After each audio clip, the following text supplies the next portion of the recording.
Washington. Because over the last 3 years as President of the United States, I have kept my commitments to the state of Israel.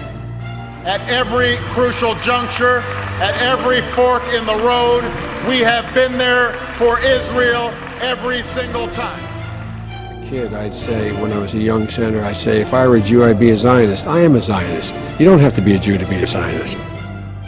Because of the BBC decision. Let me be clear about that. And I started my life 60 years ago as a BBC producer. I love the BBC. I support it.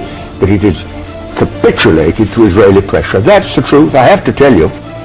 In most people's eyes, Israel is a terrorist state.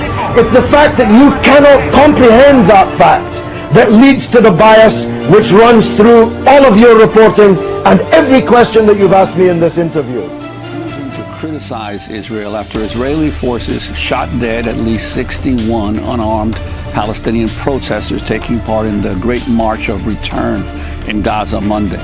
More than 2,700 Palestinians were injured. At the United Nations, U.S. Ambassador Nikki Haley blocked a call for an international investigation into Israel's actions. On Tuesday, Haley repeatedly blamed the violence on Hamas while praising Israel for showing restraint.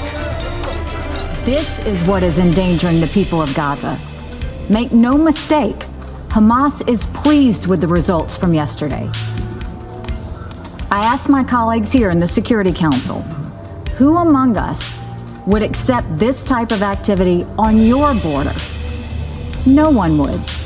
No country in this chamber would act with more restraint than Israel has. During her remarks, Nikki Haley refused to place any blame on Israel. She later walked out of the Security Council chamber when the Palestinian ambassador to the UN, Riyad Mansour, addressed the council. Since Palestinian protests began on March 30th, Israeli forces have killed at least 112 Palestinians and injured more than 12,000. During that time, there have been reports of just one injury to an Israeli soldier. Haley's comments have been widely criticized. On Capitol Hill, Senator Dianne Feinstein said, quote, "I'm deeply disappointed in Ambassador Haley's decision to block a UN inquiry into yesterday's events. Without question, there should be an independent investigation when the lives of so many people are lost."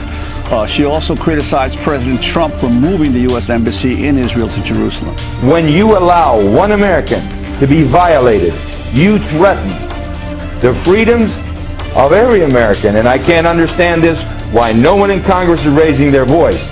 And the reason is very simple. This may be you don't want to hear, I don't know. And I certainly don't want to hurt you on your show. You have one of the best. You're fair.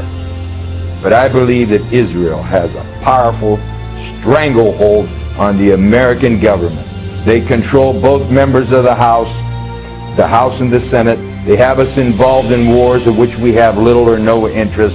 Our children are coming back in body bags. Our nation is bankrupt over these wars. And if you open your mouth, you get targeted. And if they don't beat you at the poll, they'll put you in prison.